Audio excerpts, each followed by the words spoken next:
अस्सलाम वालेकुम दोस्तों। उम्मीद है कि आप लोग खैरियत से होंगे। आज मौजू है जाली कारोबारी लोग, जाली डॉक्यूमेंट्स जाली डॉक्यूमेंट्स और जाली प्लाट्स घर की ख़रीदारी।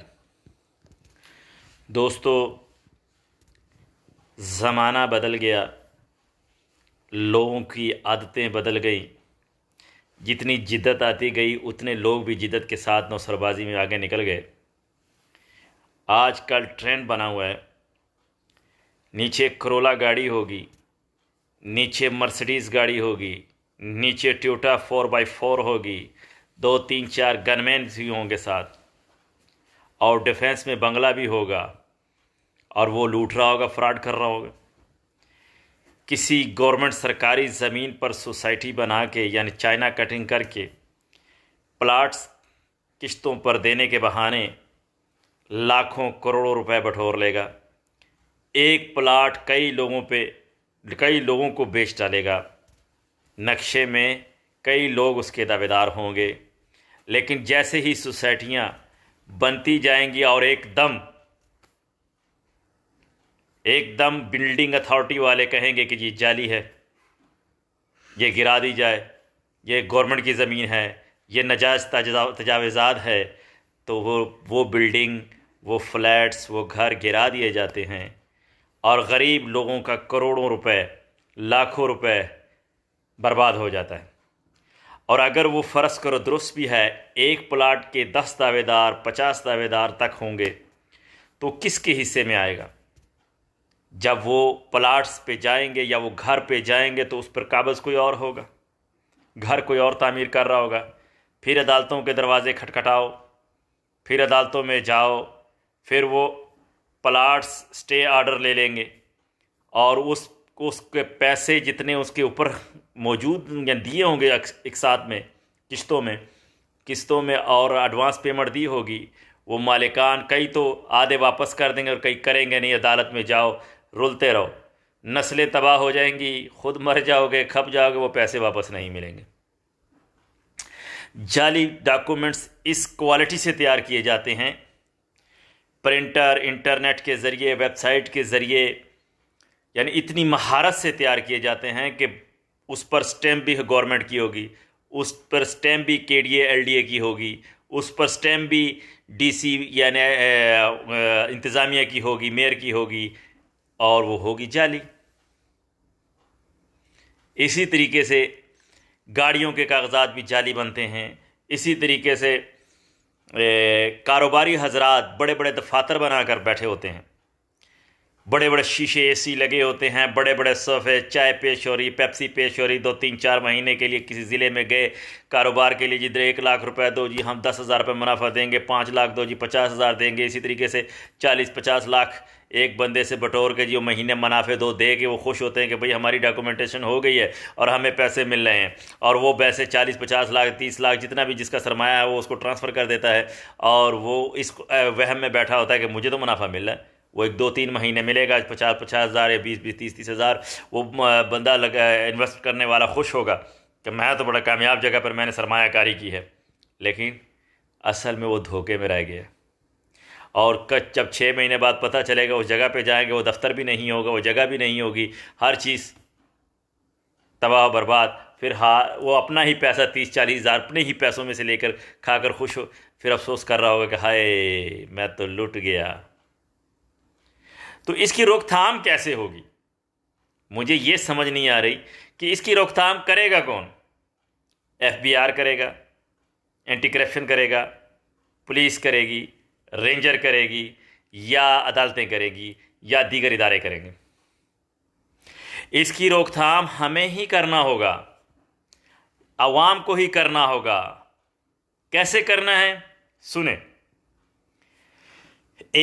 अगर आपको किसी जगह की रजिस्ट्री दी जाती है, यानी उस रजिस्ट्री को ले जाकर आप रिकॉर्ड कंप्यूटर के ज़रिए चेक करवाएं, उसकी फ़ोटोकॉपी ले लें, पहले हासिल कर लें और उसको चेक करवाएं, आया कि ये रिकॉर्ड कंप्यूटर में इस प्लाट का नंबर या इस फ्लैट का नंबर या इस बिल्डिंग का नंबर मौजूद है, नंबर है। अगर है तो उस पर भी अभी इक्तिफा ना करें। बाद में हमसायों इधर उधर से लोगों से, बिल्डरों से या कोई ताल्लुकात इस्तिवार करके पूछे, अगर अच्छी राय मिलती है तो दुरुस्त बात है। तीसरा नंबर, उस जगह की वीडियो बनाकर सोशल मीडिया पर डाले और राय मांगे लोगों से कि क्या ये जो बिल्डर है इसका ये नाम है, ये इसका शनाख्ती कार्ड नंबर है, ये इसका टेलीफोन नंबर है, और क्या आया है कि ये लोग सही कारोबार कर रहे हैं, कारोबार बिजनेस कर रहे हैं, या कोई जगह बेच रहे हैं, या जगह खरीद रहे हैं, या फरोख्त कर रहे हैं। तो आपको उसमें भी कई लोग ऐसे होंगे जो लुटे पुटे इनके हाथों होंगे, वो मंजर आम पे आ जाएंगे। अगर नहीं आते तो बड़ी अच्छी बात है। और इसी तरीके से कई और तरीके, ये तरीके हो गए। फिर तीसरा आखिरी तरीका ये है कि जिस बंदे के साथ आप लोग कारोबार करने जा रहे हैं, लाखों रुपए इन्वेस्ट करने जा रहे हैं, उस बंदे का शनाख्ती कार्ड लें और नादरा दफ्तर से वेरिफिकेशन करवाएं। क्या वो शख्स शनाख्ती कार्ड जाली तो नहीं है? क्या उस नाम के शनाख्ती कार्ड कई और कितने बने हुए हैं, 2-3 तो नहीं है? क्या उस नाम के उस नंबर में उस नंबर से बाज़ लोग शनाख्ती कार्ड वालों से मिलकर, नादरा से मिलकर 2-2, 3-3, 4-4 शनाख्ती कार्ड बनवा लेते हैं, जिसमें नाम एक होता है, वल्दिया दूसरी होती है, नंबर तीसरा होता है। ऐसा भी मैंने देखा। और फिर उसके एड्रेस जहां पे वो रिहाइश पजीर है वहां जाके पता करे ये कितने अरसे से यहां रिहाइश रखता है ये शख्स, इसके रिश्तेदार लवाहिकीन करीब करीब कौन हैं, इसके कौन से दोस्त अजीज़ करीब करीब हैं। तो तब जाके आप सौदेबाजी और कारोबार का सिस्टम सीधा करें, वरना घाटा ही घाटा है, नुकसान ही नुकसान है। आज हर दूसरा बंदा नौ सरबाज है, हर दूसरा बंदा दाढ़ियाँ रखी होंगी, हाजी साहब कहलाएंगे, उम्रे किए होंगे, हज पे हज किए होंगे, 5-5 बैल कुर्बान कर रहे होंगे, 10-10 बैल भी कुर्बान कर रहे होंगे, मोहल्ले वाले भी देख रहे होंगे, लोग भी देख रहे होंगे, अंदर से वो शैतानों के भाई होंगे। और वो ऐसा ज़रब लगाएंगे, वो लाखों में नहीं लगाते, वो करोड़ों अरबों में लगाते हैं, क्योंकि उनको हाजी साहब की सनद मिल गई। वो अल्लाह का खौफ उनके दिल में नहीं होता, वो अवाम को छुरी मारते जैसे भी मारे, काट कर रख देते हैं, और फिर अफसोस के सिवा कुछ हाथ नहीं आता है। मैंने बहुत से ऐसे लोग देखे हैं जो करप्शन करते हैं, जो लूटमार का बाज़ार गर्म है, यानी बहुत हर किस्म की लूटमार करते हैं, मनशियात फरोश रज के हैं, असला स्मगलिंग रज के करते हैं, और फिर मस्जिदें बनाकर कहते हैं हम तो हाजी साहब है, ओ हाजी साहब आ गए जी, दूर से सलाम जी। क्योंकि जिसके कारदाने उसके कमले भी सियाने, उसके पास पैसे हैं, और वो लोगों को थोड़ा बहुत राशन डाल देता है, तो लोग हाजी साहब कहने पे मजबूर है। लेकिन इसके फ़ैसले आखिरत में होंगे। क्या अल्लाह की तुम लोग हराम की कमाई से अल्लाह का घर आबाद करने जा रहे हो? तुम लोग हराम की कमाई से ख़ुद तो खा रहे हो, लोगों को भी खिला रहे हो। उनकी तो ना नमाजें हैं, ना हज है, ना ज़कात है। ये कुरान का फ़ैसला है और ये हदीस का फ़ैसला है। और जिसने भी कब्ज़ा किया किसी की ज़मीन पे नाजायज़ और उस पर बिल्डिंग तामीर की, उसका सरमाया खाया, क़यामत वाले दिन वो बिल्डिंग, वो एक बालिश ज़मीन भी उसके गले का तौक बन जाएगी, और फिर वो धंसा दिया जाएगा उस 7 ज़मीनों के अंदर। तो ऐसे बिल्डिंगों का क्या फ़ायदा? ये यहीं रह जाएंगी, ये इमारात यहीं रह जाएंगे।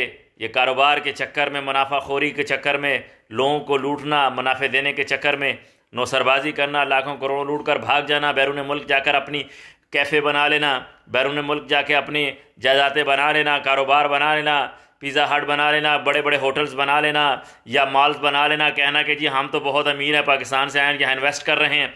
हज़ारों लोग कनाडा, बरतानिया, अमेरिका में ऐसे लोग पड़े हैं जो जहाँ के पाकिस्तान की चोरी किए हुए पैसों से वहाँ पे अपने कारोबार चमकाए हुए, और कहते हैं जी हम तो बहुत सेठ हैं, हम तो पाकिस्तान के लिए इन्वेस्ट कर रहे हैं। वो सबसे बड़े डाकू हैं। है हर शाख पे उल्लू बैठा है। अफसोस इस चीज़ों की तहकीकात एफबीआर और दीगर इदारे, एंटी करप्शन पुलिस, रेंजर, ऐसे लोगों पर नज़र रखें, ऐसे लोगों पे नज़र रखें। फ़र्ज़ करो एक इदारा बना है, ऊपर लिखा है जी ये इतनी मुनाफा दे रहा है, स्टेट लाइफ है, या कोई भी ऐसे चक्कर वाले इदारे बने हैं, या कोई भी दफातर बन गए हैं प्लाट सोसाइटीज़ के, उन पर कड़ी नज़र रखें, अपनी मुखबर उनके पीछे छोड़े, ताकि पता चले कि वो कितना टैक्स दे रहे हैं, कितने दुरुस्त हैं और कितने गलत हैं, और एक एक प्लाट कितने लोगों को उन्होंने दिया है। ये मीडिया वाले का भी काम है कि उनकी निशानदही करे, ताकि आवाम धोखाधड़ी से बच सके, अपनी गुर्बत की जमा पूंजी लुटा ना सके। उम्मीद है कि मेरी बातें आप लोगों को पसंद आएंगी, और अगर पसंद आई तो इसको शेयर करें, ताकि दूसरे लोग कोई तो इस वबा से बच जाए। दुरुस्त काम करें, पैसा है पास, शराकतदारी नहीं करें, खुद इन्वेस्ट करें, खुद बनाएं, अपने सामने कारोबार बनाएं और बैठ जाएं। दुरुस्त काम करें, पैसा है तुम्हारे साथ पास तो जाएं, प्लाट खरीदें, जो भी खरीदें खुद तहकीकात करके खरीदें, किसी के आसरे पर मत रहें कि ले भाई तू मेरा ये प्लाट खरीद ले, इसमें इन्वेस्ट कर दे। गलत, तबाह हो बर्बाद हो जाओगे।